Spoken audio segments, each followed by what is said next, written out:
Sidder Troels Lund Poulsen reelt med taktstokken som kongelig undersøger, eller er der nogle andre, der faktisk har magten? Ja, det vil jeg prøve at dykke ned i den her video, for vi går ind i uge 2 med Troels Lund Poulsen som kongelig undersøger. Han har fået 14 dage ellers lykke til at se, om der kan laves noget. Og lad mig lige starte med en misforståelse, der har været derude. Nej, Borgernes Parti er ikke blevet smidt ud af nogle regeringsforhandlinger. Det er kun SF, Enhedslisten og Alternativet, som er blevet det.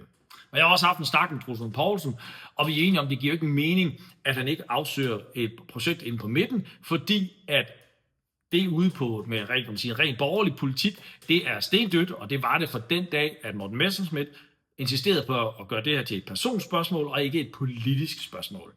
Det er fuldstændig utænkeligt, at et andet parti som Moderaterne eller et hvilket som helst andet parti vil acceptere, at et andet parti skal diktere, hvem det parti må sende ind i en regering som potentielle minister.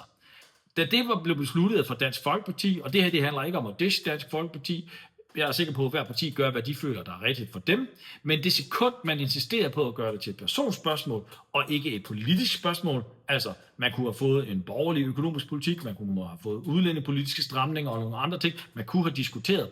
Og der er det jo fair, at man siger, at det kan vi ikke blive enige om. Den politiske mængde er simpelthen ikke stor nok. Alle partier har en rød linje, og sådan er det i politik, og sådan skal det jo også være i politik.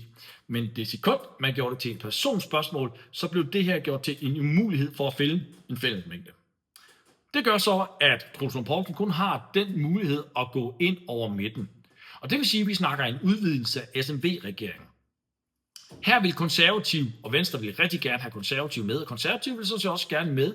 Og det kan vi se, at Venstre har været ude og lavet en kovending på sprøjteforbud. Det er en ren tilståelsessag over for Konservative, og faktisk også over for Socialdemokratiet.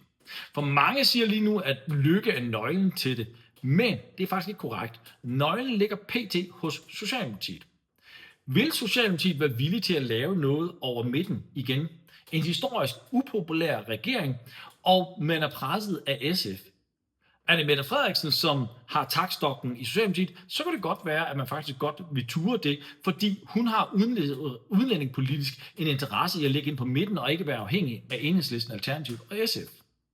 Men talk of the town på Christiansborg er også, at Mette Frederiksen sandsynligvis inden for et år og 2 er fortid i dansk politik. Og hun vil jo selvfølgelig måske være statsminister, det er også et godt springbræt til at komme videre bagefter. Men den næste formand for Socialdemokratiet hedder jo så Nicolai Wammen eller Peter Hummelgaard. Kan de andre partier i sådan en regering acceptere, at Nicolai Wammen skal være statsminister? Og hvis det bliver Peter Hummelgaard, som vinder magtkampen i Socialdemokratiet, ja, så ved de jo godt, at sådan bare et spørgsmål om tid, før han vil trække tæppet væk under sådan en midterregering, og så rykke ren og rødt. Så spørgsmålet er, hvor stor er interessen for Socialdemokratiet reelt til at gøre det, som de ellers siger, at vil være det rigtige for Danmark. Det finder vi ud af i løbet af den her uge. Og det er det, der er det helt springende punkt. Hvad vil Socialdemokratiet altså lige nu? Det ved vi sandsynligvis en torsdag fredag. Vi skal lægge mærke til, hvem er det af forhandlingerne, dem der skal lede forhandlinger, der kommer der ind. Hvem er det, der står for de her ting? Hvis det ikke kan lykkes, Troels Lund Poulsen må smide håndklædet i ringen, jamen så ryger den tilbage til Socialdemokratiet og til Mette Frederiksen. Og der bliver presbolden så nu virkelig lagt på Lars Løkke Rasmussen, fordi sommeren er altså blevet til bolle på det, som de har fundet ud af derovre. Og ellers må de sige, så kommer der et nyvalg. Og et nyvalg er absolut ikke Lars Løkkes interesse, fordi så vil han have hele hans koncept om, at vi skal ledes på midten, der skal være noget andet. Der har været en historisk upopulær regering, og alle andre partier har hældt det her inde på midten ned ad brættet. Og så vil vi stå i en situation, hvor vælgerne sandsynligvis vil rykke lidt til siderne. Og her skal man huske, der skal ikke meget flyttes, før vi har en ren rød regering, hvor Moderaterne ikke er nødvendige med deres mandater.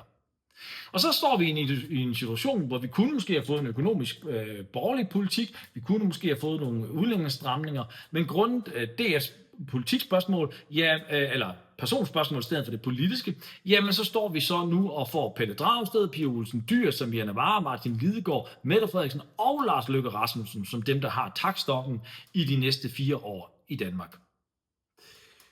Det er klart, når man er borgerlig, som jeg er, og ønsker, at staten skal være mindre, jeg ønsker, at vi får styr på vores udlændingepolitik, og jeg har en meget, meget, meget stor håb og en stor frygt og en stor bekymring om, at Folketinget snoksover på hele det her AI-spørgsmål, og ikke er i stand til at gøre samfundet fleksibelt nok til at håndtere det, som kommer til at revolutionere hele vores samfund i løbet af de næste 5-10 år, ja, så vil jeg meget nødigt kigge ind i en rød regering, for det, de vil historisk set ikke have modet, fordi de vil være afhængige af fagbevægelsen til at lave det, der er nødvendigt.